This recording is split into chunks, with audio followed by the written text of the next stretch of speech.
En el marco del 36º aniversario de la Fundación Libertad, sube a este escenario el señor presidente de la Nación Argentina, doctor Javier Milei.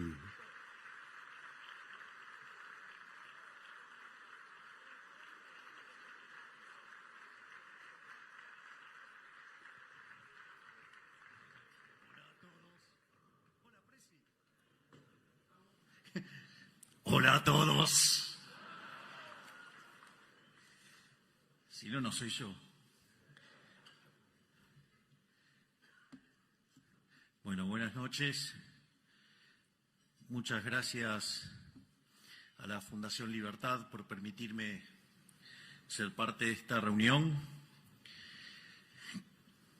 que además honrado por tantas personalidades como el presidente Macri, como el presidente Lacalle Pou, como el presidente Aznar.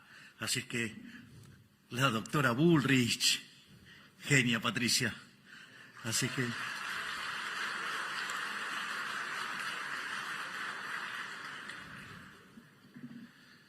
obviamente que al momento de que uno tiene que elegir una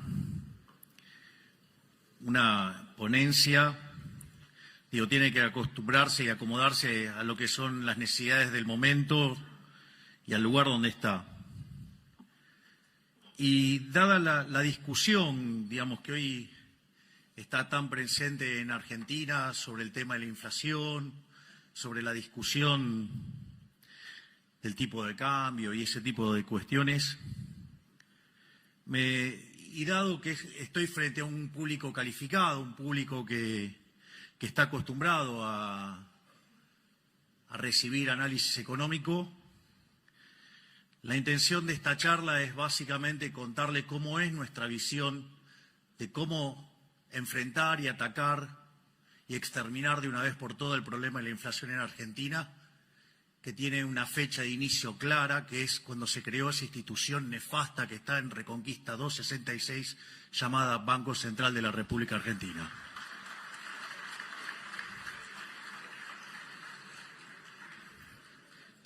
Por otra parte, por ende, la presentación se llama Dineros, Precios, Política Monetaria e Inflación. Otra cosa que descubrí, que en la interacción con distintos economistas locales, es que la gran mayoría de los economistas locales, profesionales y de renombre, no tienen idea de algo tan importante en esto, que es el problema del ancla nominal. Y porque básicamente no entienden qué es el dinero. Es decir, Keynes, en ese tratado nefasto llamado Teoría General de la Ocupación, el Interés y el Dinero,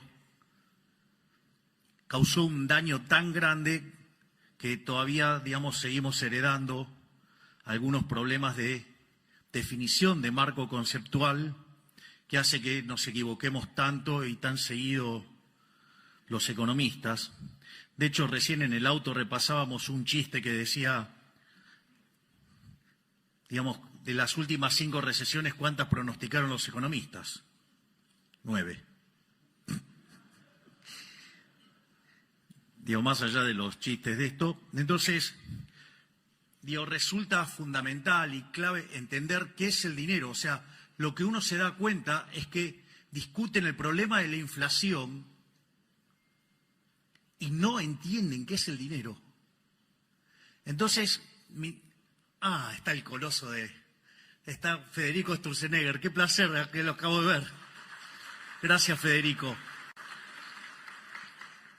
Entonces, básicamente lo que yo voy a hacer es una introducción sobre qué es el dinero y a partir de ahí, voy a derivar la naturaleza monetaria de la inflación. Voy a desmitificar algún tipo de cuestiones que andan dando vuelta y después voy a discutir la coyuntura presente sobre el trabajo enorme que está haciendo Luis Caputo, Santiago Bausili y todo su equipo, de quien estoy verdaderamente, profundamente orgulloso.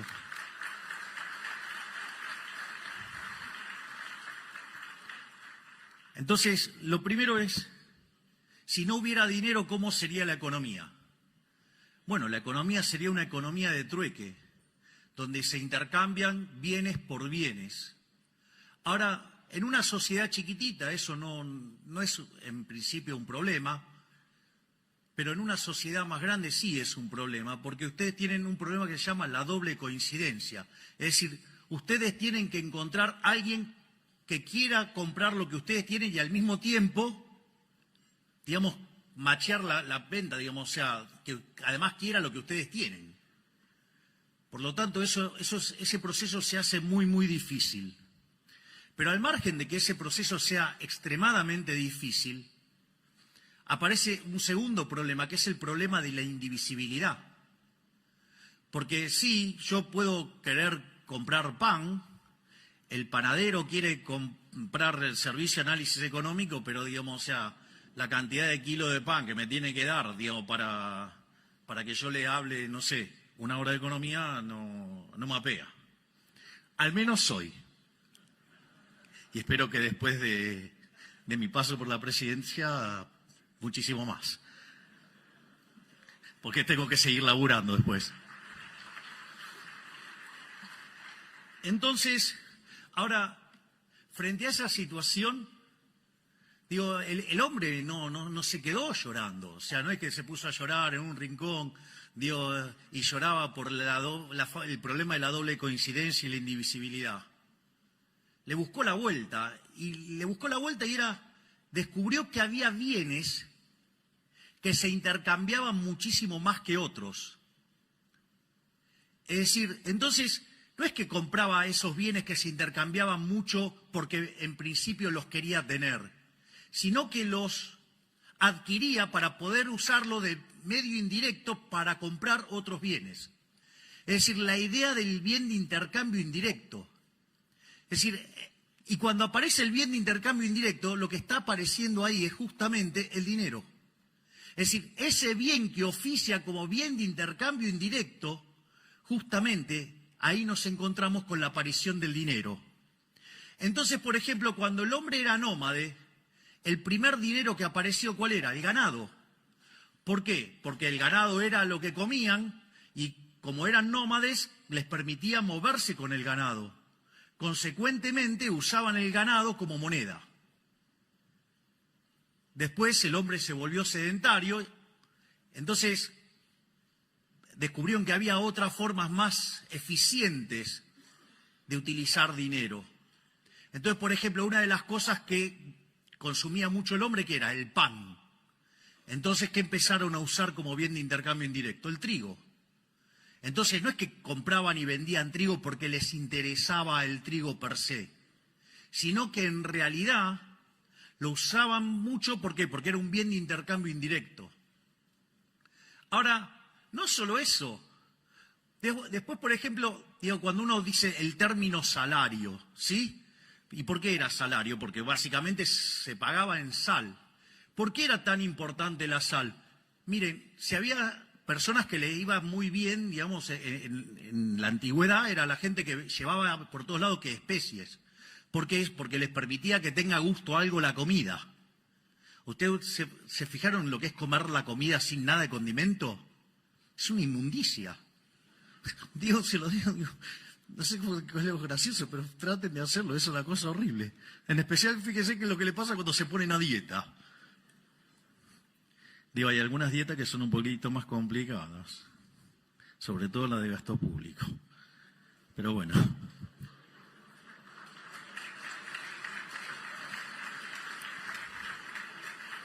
Ahora, más que aplausos, deberíamos estar regocijándonos que por primera vez le estamos dando duro y parejo al gasto público. Estamos cumpliendo el sueño de Rothbard. Es increíble, ¿no? Una caída real del 35% en el gasto público. Vamos, muchachos, eso es sacar al Estado del medio. Es decir, la verdadera presión fiscal es el tamaño del Estado. Si le pegamos semejante recorte, vamos que les estoy devolviendo libertad a lo loco. Pero bueno. Es más, volviendo al tema de la sal, ¿por qué la tradición de darle la sal a la otra persona, de ponerla y no dársela directo en la mano? porque dicen que si no sería mala suerte. ¿Y cómo era el tema del pago? Digo, venía el tipo con un saco, imagínense, entonces le pagaba con un saco de sal. Imagínense si cuando ustedes estaban manipulando la sal, se caía. Y era mala suerte, era una pérdida instantánea seguro. En ese contexto, por eso digamos que se apoyaba la sal y se pesaba, y ahí se hacía el intercambio. Ha habido otras monedas, como ser el tabaco. Es más, cuenta una historia Milton Friedman en una de sus conferencias que dice que en la Alemania, digamos, después de la Segunda Guerra, cuando viene la hiperinflación, usaban clavos, usaban coñac, y dice que es la definición de dinero líquido más líquida que había conocido. O sea, había encontrado el verdadero M1. Digo, chistes de economistas, no se hagan problema. O sea, la próxima charla vengo con los subtítulos. Entonces, básicamente, ahora, ¿cuál era el problema con todo ese tipo de dineros que habían aparecido? O sea, que eran mercancías, o sea, que tenían un valor de uso como mercancía, pero también servían para hacer transacciones. Entonces, y eso oficiaba como dinero. O, digamos, cuando trabajamos en microeconomía y empezamos en equilibrio general, hablamos de numerario. Ahora, ¿cuál es el problema, digamos, de ese tipo de monedas? Bueno, que uno no vive un solo periodo. O sea, podían oficiar de unidad de cuenta, podían oficiar de medio generalizado de pago, pero ¿qué pasa? No preservaba el valor. Y como la economía, digamos, afortunadamente no es de un solo periodo, sino que es intertemporal, que incluye varios periodos, se degradaba con el tiempo. Es decir, como si tuviera tasa de interés negativa. Entonces, ¿qué es lo que descubrió el hombre? El hombre buscó los metales. Y así es como aparecieron dos monedas, que es el oro para las transacciones grandes y la plata para las transacciones más chicas. Entonces, vean que lo más importante de todo esto, o sea, ¿para qué yo hago toda esta historia de por qué aparece el dinero, cómo aparece el dinero? Para entender que el dinero es un bien de intercambio indirecto. Es decir, y al ser un bien de intercambio indirecto, ¿qué quiere decir? Que su demanda es una demanda derivada. Es decir, yo no demando dinero para llevármelo al traje de madera. Si yo demando dinero para hacer transacciones y básicamente quiero utilizar ese dinero, ¿sí?, para financiar un sendero de consumo a lo largo de toda mi vida. Es decir, por eso uso dinero. Ahora, si yo, entonces, el dinero tiene esa connotación, esa característica, ¿de qué depende entonces la demanda de dinero? Y ahí es donde nos empezamos a encontrar con estos problemas. Porque si yo lo estoy definiendo de esta manera, la demanda de dinero tiene como contraparte el sendero intertemporal de consumo, es decir, mi programa de consumo a lo largo de toda mi vida. Ahora, y si yo me pongo a derivar la demanda de consumo de cada uno de estos bienes, que es lo que va a determinar como contraparte la demanda de dinero, ¿de qué depende esa demanda de bienes de consumo? Y en el fondo, esa demanda de bienes de consumo van a depender de lo que, en paz descanse, decía Robert Lucas Jr., que depende de los parámetros profundos. Es decir, depende de las preferencias, depende de la tecnología y depende de las dotaciones.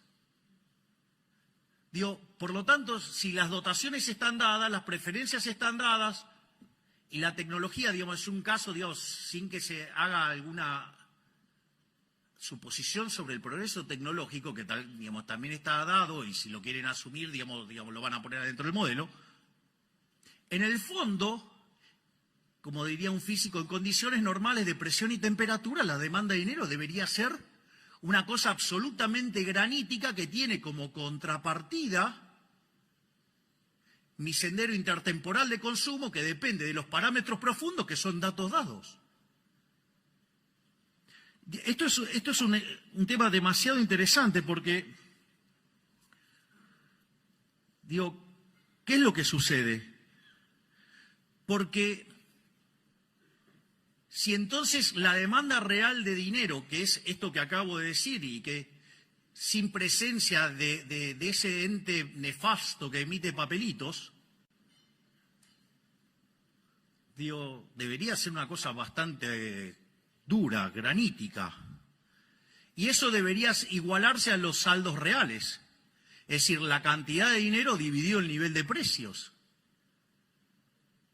Entonces, fíjense que ahí ustedes se encuentran con la teoría monetaria de la inflación, porque ustedes van a determinar que el nivel de precios va a venir dado por el cociente entre la oferta de dinero y la demanda de dinero. Y ahí, cuando ustedes incrementen la cantidad de dinero, lo que van a hacer es determinar el nivel de precios. Es lo que se llama el problema del ancla nominal. Es más, cuando ustedes derivan las funciones de demanda de cada uno de estos bienes, como son, digamos, homogéneas de grado cero, digamos, ustedes determinan los precios relativos.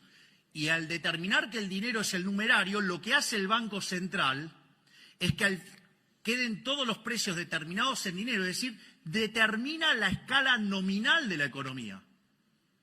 Es decir, el famoso ancla nominal, es decir, la forma en la cual yo estoy anclando el nivel de precios es fijando la cantidad de dinero.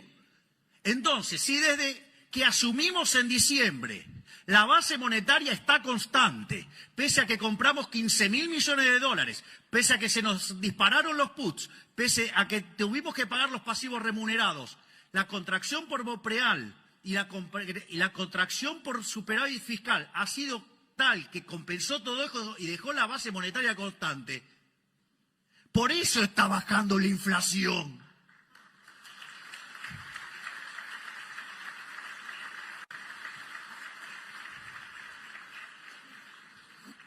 Después voy a seguir con los temas que tienen que ver con la actualidad.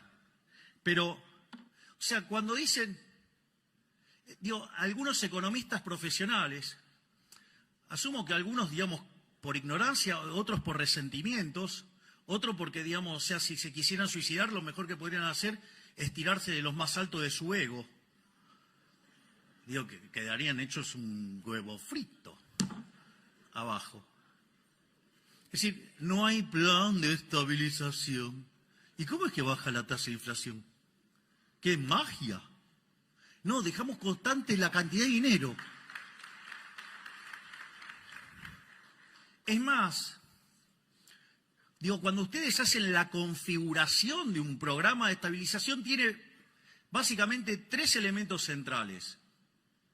Tienen una política fiscal, tienen una política monetaria y tienen una política cambiaria. En el plano cambiario nosotros nos encontramos con una brecha del 200%. Es increíble porque aparecen algunos economistas diciendo, no, bueno, pero el atraso cambiario. Acá hay un problema de atraso cambiario. Ahora, esos mismos que dicen que hay un problema de atraso cambiario son los mismos que decían que había que poner el dólar a 600 y tenían una hipótesis de inflación más alta. Nosotros lo pusimos por el equivalente a 1000 y tenemos menos inflación. Podrían ser por lo menos, no sé, coherentes para ser intelectualmente no tan deshonestos. Ese es una de las cosas. La otra parte es la política fiscal. Déficit cero. ¿Qué decían? No, es imposible conseguir el déficit cero en el 2024. Y nosotros empezamos a orejear los números y hablábamos con Toto y me decía, me parece que alcanzamos el déficit cero en marzo. ¿Para qué? Me puse bullish. El pobre Guillermo Franco sufriendo. ¿Qué tal, Guillermo? ¿Cómo está? Tire la ley base, haga lo que quieran. Total, con esto, el programa, vamos a lograr todo esto a pesar de la política. Y vaya que lo estamos haciendo.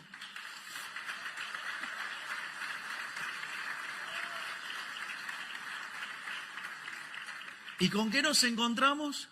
Que eso que era imposible, lo logramos en el primer mes. En enero alcanzamos el equilibrio financiero, es decir, tuvimos superávit primario y además pagamos los intereses, o sea, alcanzamos el equilibrio financiero. Entonces, ¿qué dijeron, digamos, la manga de pifiadores? En lugar de reconocer que le pifiaron, no, bueno, es muy poquito de motosierra y es mucha licuadora. Digo, pregunten qué pasó con la obra pública. Pregunten qué pasó con las transferencias discrecionales. Pregunten qué pasó con los intermediarios de los planes. Pregunten qué pasó con la cantidad de empleados públicos. Me parece que la motosierra es un poquitito más grande. De hecho, la mayor parte del ajuste es motosierra. Y les voy a decir algo, a veces la licuadora, si se vuelve permanente, también es motosierra.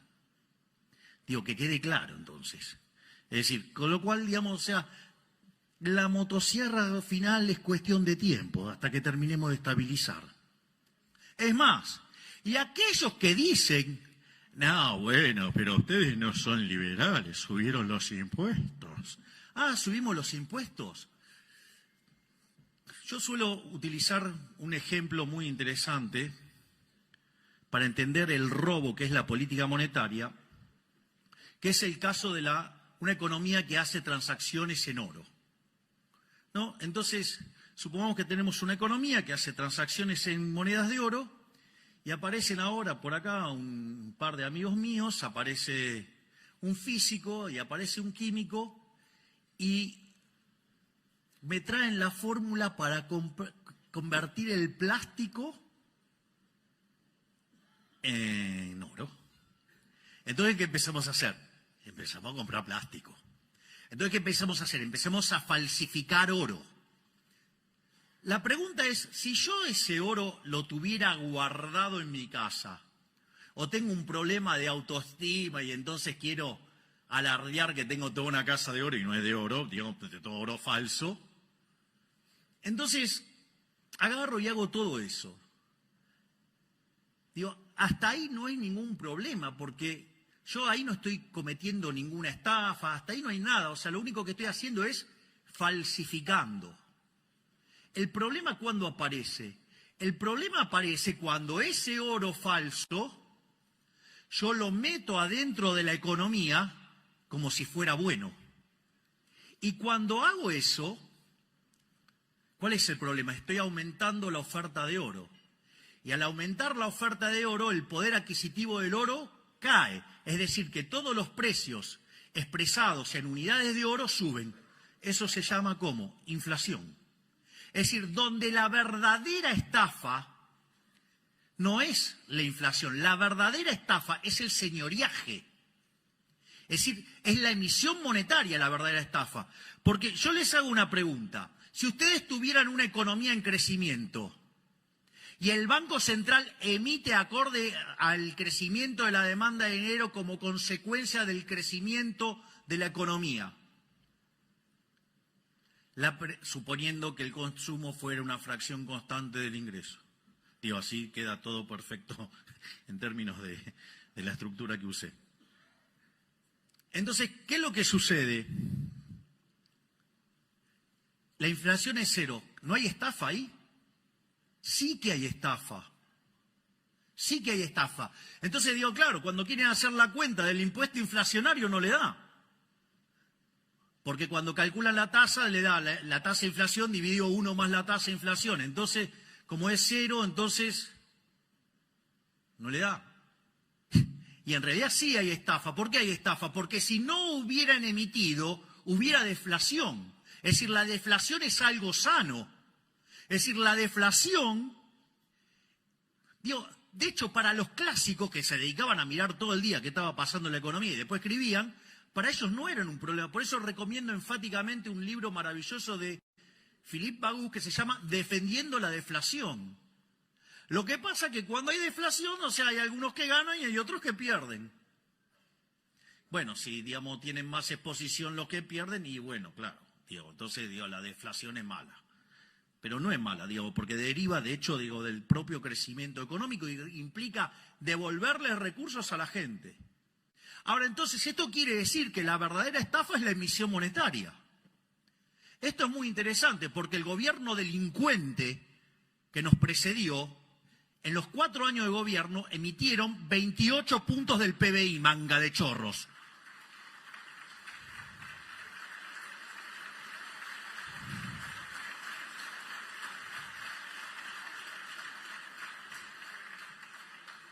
No solo eso, porque de esos 28 puntos del PBI, en el último año emitieron 13 puntos del PBI. Y si ustedes consideran, entre, digamos, la emisión directa y la emisión indirecta, y si ustedes consideran que la base monetaria, no la amplia, sino la base monetaria básica, es 2,6% del PBI, nos dejaron implícito solamente en eso una multiplicación del nivel de precios por 5 veces. No solo eso, además nos dejaron un banco central quebrado, donde había una relación de pasivos remunerados de 4 veces a 1. No solo eso, sino que además nos dejaron sobrante monetario. Claro, cuando ustedes hacían toda la cuenta, digamos, básica, eso daba que nos íbamos a encontrar con una inflación en torno al 15.000%. Digo, ese chico, el soviético, el que está en la provincia, ya no es exageración. Eso era una exageración, decía, eso no pasa. Y la realidad es que cuando nosotros, digamos, entramos en diciembre, en la primera semana, los precios venían creciendo al 1% diario. Eso anualizado daba 3.700% anual. Dicen, no, pero si sumo 1 más 365 veces me da 360. O sea, ni siquiera saben el cálculo de cómo es la inflación, que es una exponencial. Así estamos. Después, cuando ustedes toman las 2 primeras semanas, porque digamos el gobierno anterior había dejado un montón de controles de precios y los liberaba todo justo antes de que asumiéramos nosotros. Ahí la inflación se aceleró al 7.500% anual. Y hay algunos caraduras, hay colegas intelectualmente deshonestos que niegan que había una hiperinflación plantada, que niegan que había un potencial de hiperinflación de en torno al 15.000%. Y cuando ustedes toman la inflación mayorista, la inflación del mes de diciembre mayorista dio 54%. Eso anualizado da 17.000. Es decir, nosotros asumimos con una tasa de inflación mayorista corriendo el 17.000%. Y esa inflación que corría el 17.000%, es decir, al 54% mensual, dada la obra enorme que está llevando a cabo todo mi equipo, hoy esa inflación mayorista es del 5%. Es decir, la bajamos en 90% al ritmo en que crece la tasa de inflación. Y no tenga duda que la vamos a exterminar.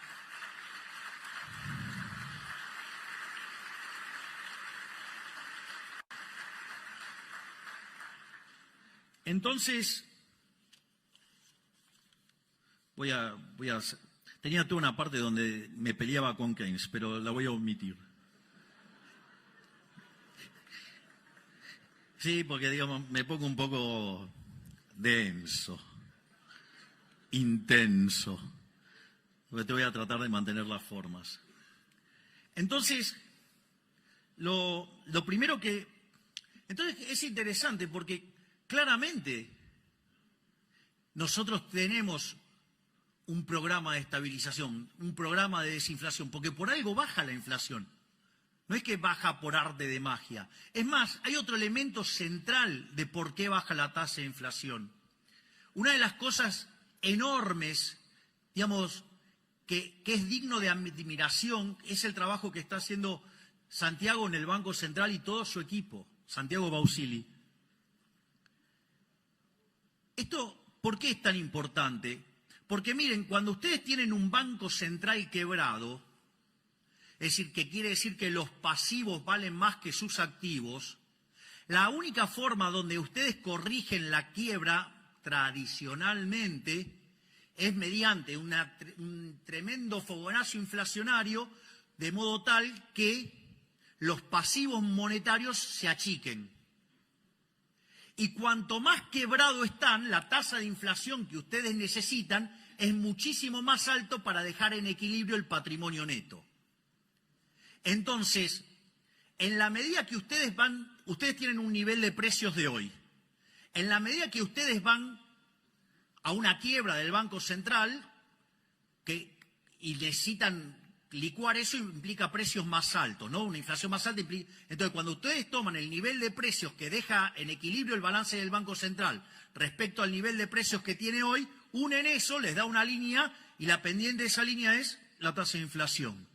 Entonces, conforme ustedes empiezan a limpiar el balance del Banco Central, lo que están bajando es la tasa de inflación.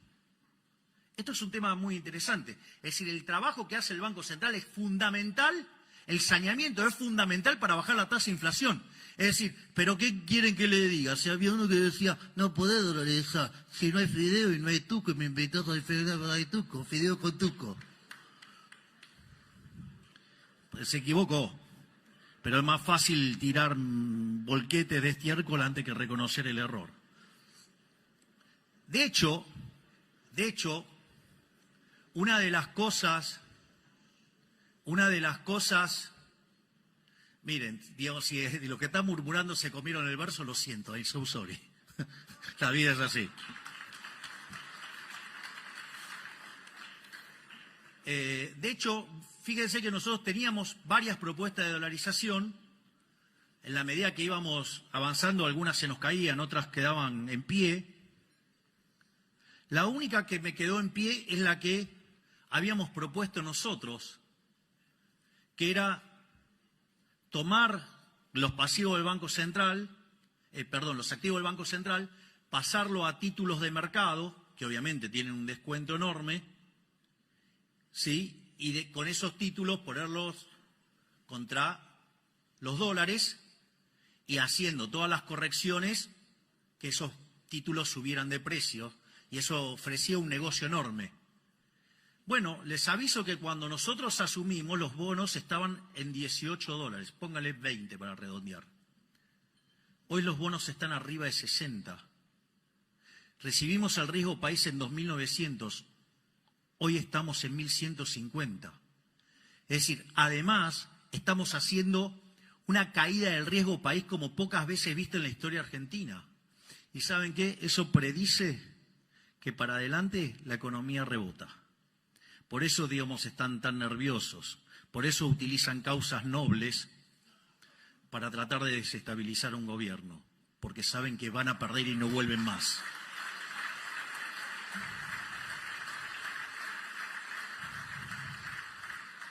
Por lo tanto, fíjense que cuando nosotros recibimos ese déficit monumental de 15 puntos del PBI, 5 en el Tesoro y 10 en el Banco Central, hoy, entre el ajuste que hicimos en el Tesoro y el ajuste que lleva hecho el Banco Central, de 15 puntos lo bajamos a 13.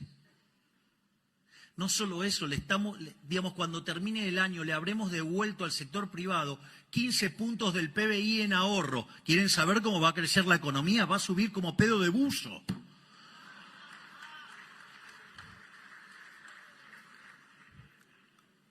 Pero no hay ancla nominal, menos mal. Bueno, eso, entonces hay un ancla, el caso, del ancla nominal, que es cuando ustedes fijan la cantidad de dinero. Obviamente que no es la única forma de anclar.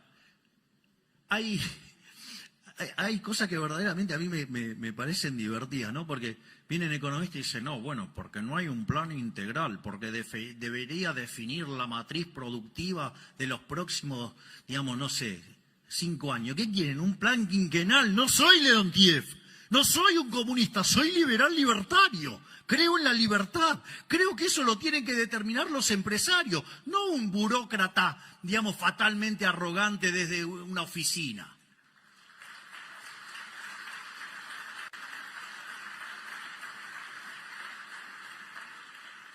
O cuando dicen, No, bueno, pero deberías fijar el sendero de precios, salarios, que no sé.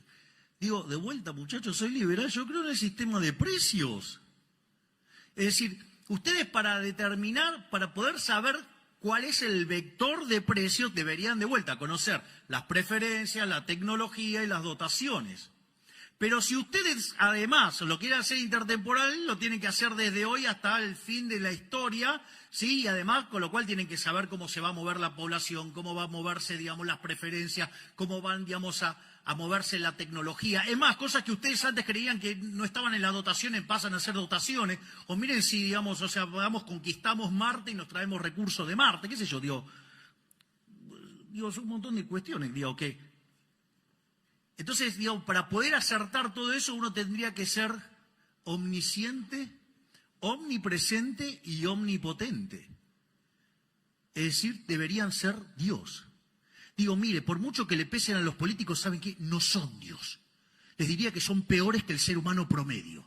Porque cuando yo entré en política, digamos, y después de un tiempo me preguntó un periodista, así de manera media agresiva, me dijo, bueno, pero usted, digamos, que entró en política y se vive quejando de los políticos, ¿y qué piensa ahora? Entonces le dije que me equivoqué. Me dijo, vio que al final, que no eran tan buenos. No, me equivoqué para mal, son mucho peor de lo que imaginaba. Entonces, digamos, o sea, por eso el sistema de la libertad funciona mucho mejor, porque, digamos, o sea, estas, digamos, son... Digamos, decir que son monos con navaja es insultar a los monos.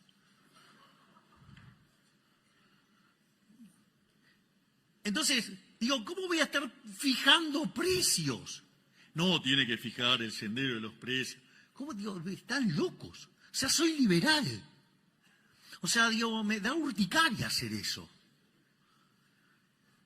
Entonces, no solo eso, ni que hablar. Me imagino que podrían ponerse a buscar los informes que reciben de muchos economistas profesionales que decían que había que poner la tasa de interés real positiva. Hoy la pelota de los pasivos remunerados, hubiéramos emitido en los últimos 3 meses 4 bases monetarias. El problema es cuando explota la pelota, lo habrá padecido Federico con las LEVAX, después con las LELIX, y ahora serían los pasivos remunerados. Que dicho sea de paso, el gobierno anterior fue tan amigable que nos dejó todos los pasivos remunerados a un día. Como verán, estaba fácil, ¿eh? Digo, es tan fácil desde la tribuna. El otro día hablaba con el profesor de Pablo y le reconocí un error mío, digo, de tiempo atrás. Y el error era, digamos, yo había entrado en mi sendero rothbardiano, entonces estaba intenso. Y cada vez que hablábamos de política económica, digo, yo como que me enojaba porque lo veía como muy condescendiente, digamos, o sea, el profe de Pablo entrevistó a todos los ministros de Economía y presidentes del Banco Central desde la mitad del siglo XX en adelante. Entonces, eso a mí me generaba una situación muy, muy particular. De hecho, de almorzar entre 3 y 4 veces por mes, pasamos a hacer algo más distanciado, digamos, para preservar la amistad, a pesar de que habíamos visto mundiales juntos, que habíamos pasado fiestas juntos.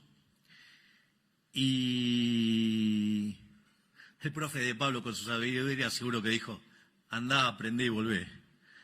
Y el otro día, digo, yo le reconocí, digo, mi error, porque una de las cosas que yo siempre traté de hacer como analista era tratar de incorporar las restricciones. Bueno, ahora descubrí que son más. O sea, es un poquitito más difícil. Entonces, digo, desde la tribuna es bastante fácil. Porque aparte hay algo interesante, que es, ¿saben qué? Miren, ustedes van a ver un partido de Argentina, el partido de Argentina es muy lindo, las banderas, los cánticos, todo lo que usted quiere, es fabuloso. Pero los goles los hace Messi. Es decir, si ustedes quieren ganar, digamos, tienen que empezar a hacer goles. O sea, y la verdad que yo con mi equipo, digo, me siento que tengo a varios Messi adentro del equipo, siento que Toto es Messi, siento que Patricia es Messi, siento que Sandra es Messi, siento que Diana es Messi, siento que cada uno, pienso que Guillermo es Messi, que todos ellos son un Messi en su puesto, por decirlo de alguna manera. La verdad que estoy muy feliz con el excelente equipo que formamos. Y la verdad es que, digamos, para hacer esto hay que meterse, hay que meterse. Digo, si no, nos van a gobernar los orcos. Y otra cosa que recomiendo, digamos, para tener en cuenta, que los orcos lo entienden perfecto, pero parece que nosotros los liberales no somos tan vivos y no nos damos cuenta. El poder es un juego de suma cero. Si lo tenemos nosotros, no lo tienen ellos. Y ellos sí, eso lo entienden. Ellos pueden tener los bolsos de López y lo van a seguir negando. O sea, ustedes lo van a encontrar afanando y lo van a negar. Y nosotros empezamos, no, porque en realidad, como dijo un imbécil, este no es un gobierno liberal porque no liberó la droga.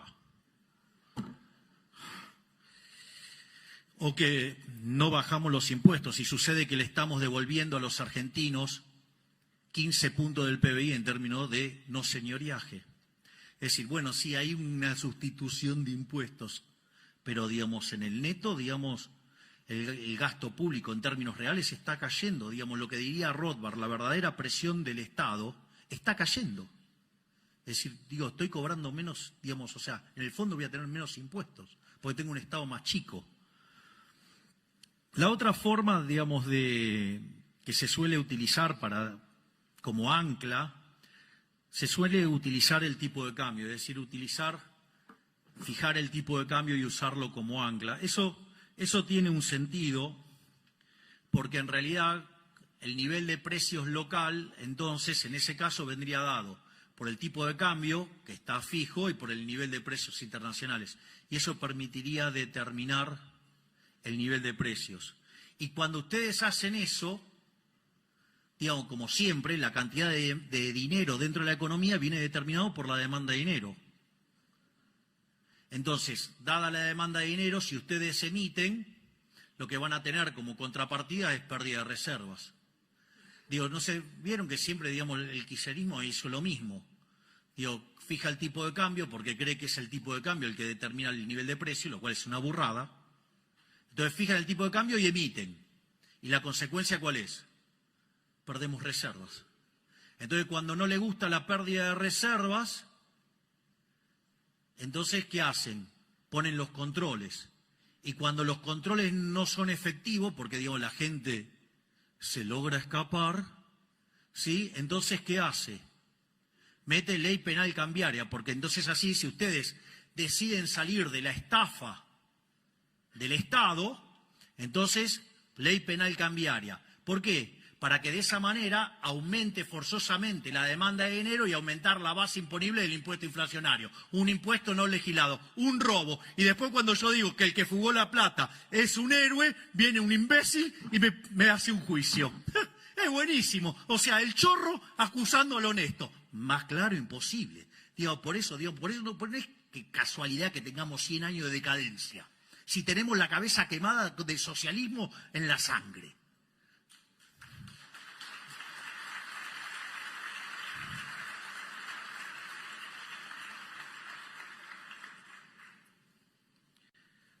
Obviamente que la otra forma de tener un ancla nominal es utilizando lo que se llama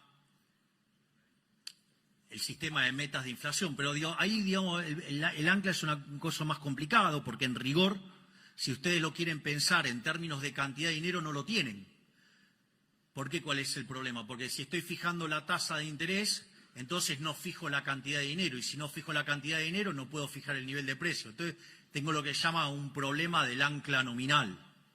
Y eso se resuelve ¿de qué manera?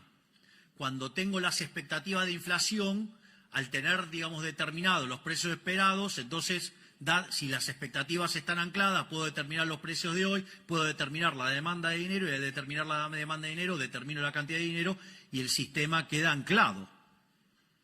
Eso sí, digamos, hay que tener ancladas las expectativas. Miren, yo creí que tener un banco central que hiciera las cosas bien,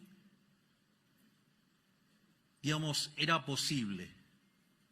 Es más, mi gran ilusión fue que cuando tuvimos el mejor banco central de la historia, que fue el que presidió Federico, yo creí que podíamos tener banco central hasta el 28 de diciembre del 2017.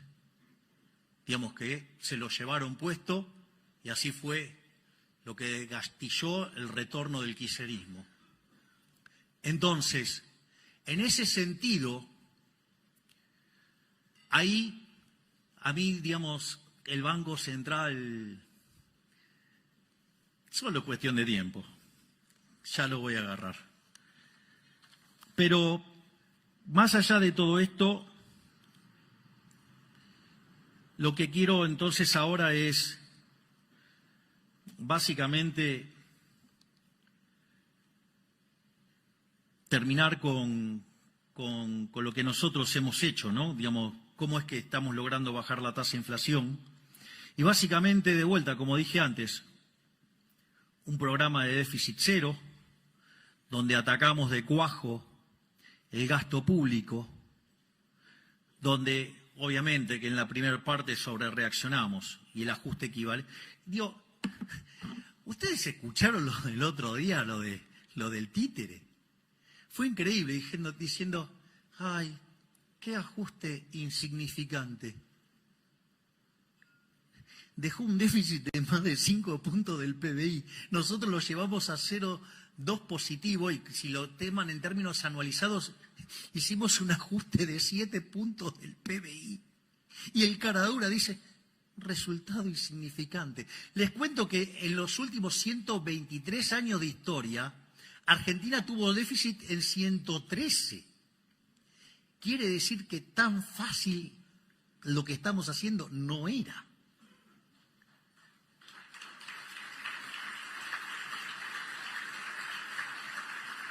Sigan para mi ego y para que pueda tomar agua.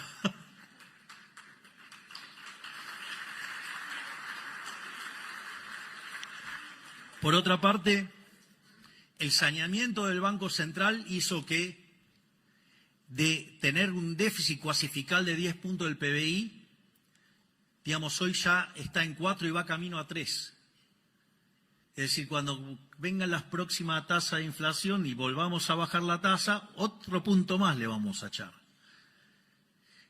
Entonces, cuando ustedes computan lo que ajustamos en el Tesoro y lo que ajustamos en el Banco Central, ya llevamos ajustado de los 15 puntos, 13 puntos. No existe registro histórico en la historia de la humanidad de un ajuste de semejante calibre en 3 meses. Pero no solo eso, sino si ustedes se fijan, tanto los analistas como el Fondo Monetario Internacional, cuando nosotros llegamos, estaba esperando una inflación del 250%, digo, para Argentina, en un caso optimista. Bueno, hoy el fondo espera que Argentina, la inflación este año cierre en 150%. Para que cierre en 150%, de acá a fin de año la inflación promedio tiene que ser del 5,5%. Es decir, que hacia fin de año está claro que la tasa de inflación, dado donde arrancamos, va a estar bastante por debajo del 5%. Es decir, lo estamos logrando, estamos terminando con la inflación.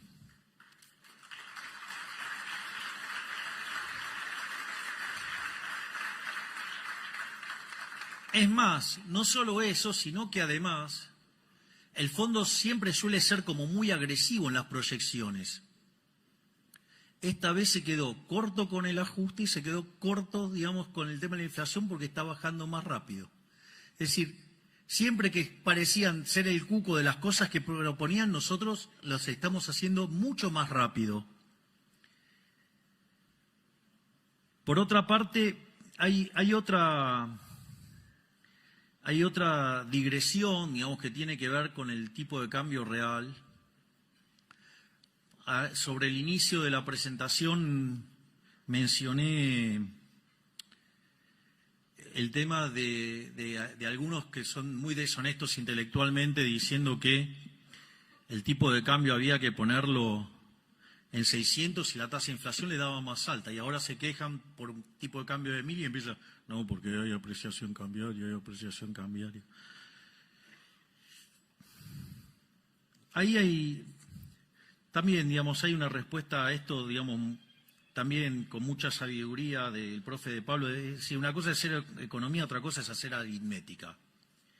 Y hay mucha gente haciendo aritmética y poca economía.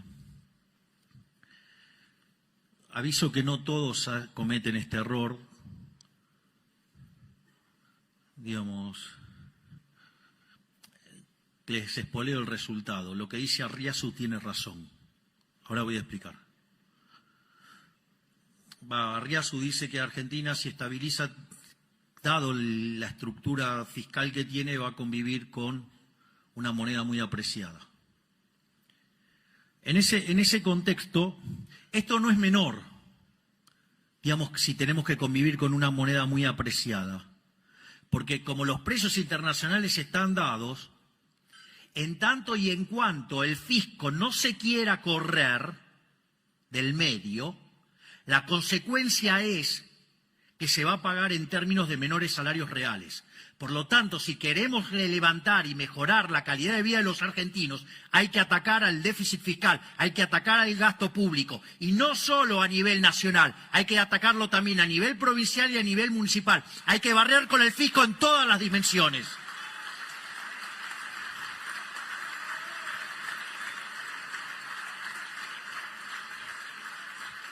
Esto es, la fuente de nuestro empobrecimiento, la fuente de que la gente no le alcance la guita, la fuente de que haya tantos pobres, tantos indigentes y que haya un montón de argentinos cagándose de hambre, es culpa de los malditos políticos que no quieran bajar el gasto público.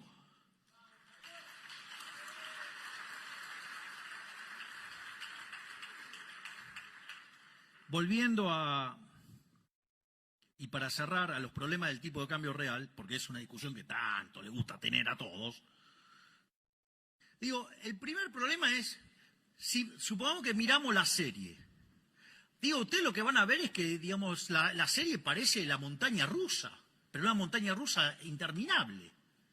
Digo, lo primero que yo diría es una serie que tiene tanta volatilidad, sube, baja, digo, parece el electrocardiograma de un tipo que está haciendo una maratón. Digo, el primer problema es, che, ¿alguien me puede explicar qué valor tiene tomar una medida promedio? Digo, con todo ese desvío estándar, con toda esa volatilidad, ¿alguien me puede explicar qué sentido tiene tomar una medida promedio?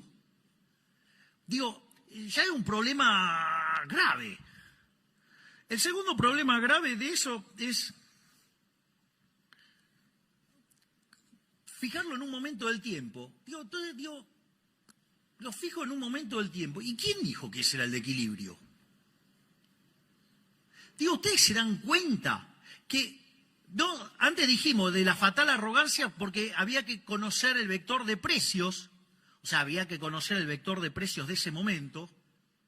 Para eso teníamos que conocer las preferencias, la tecnología y las dotaciones de toda la economía desde hoy hasta la eternidad. Bueno, ahora incorporen la economía mundial. Es decir, ahora ya no les alcanza con saber todo eso para la Argentina. Digo, lo tienen que saber para todo el mundo. Es decir, no se puede ser tan fatalmente arrogante. Y no solo eso, el disparate, digamos, o sea, se corona de manera superlativa, cuando además, digamos, eso les daría poder explicar las condiciones de oferta y demanda de todos los bienes de todo el mundo en un momento del tiempo. Esto quiere decir que ustedes me pueden decir que, no sé, que el tipo de cambio real que estaba en la fecha, no sé cuál es el que más usan los informes ahora, no sé, digo, no sé, supongamos, no sé, por decir algo, 2007, no sé, digo, no lo estoy diciendo, lo estoy diciendo así aleatoriamente, o 1997, o 1985, no sé, cuando quieran. La pregunta es, ¿las condiciones de oferta y de demanda de todos los bienes de economía son idénticamente iguales a las de ese momento para decir que el tipo de cambio real tiene que ser ese mismo? Digo, pero o caemos en el problema de la fatal arrogancia o caemos en el problema de la imbecilidad pero furiosa. Digo, no sé, les gusta tanto el centrismo idiota, digo, porque ya que no quiere que lo apliquen y lo hagan de esa manera.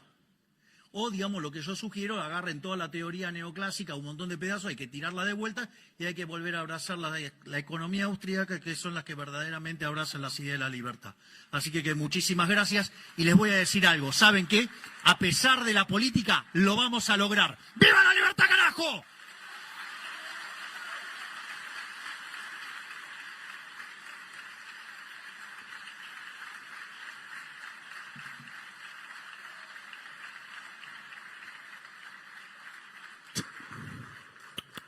Han sido las palabras del señor presidente de la Nación Argentina, el doctor Javier Milei.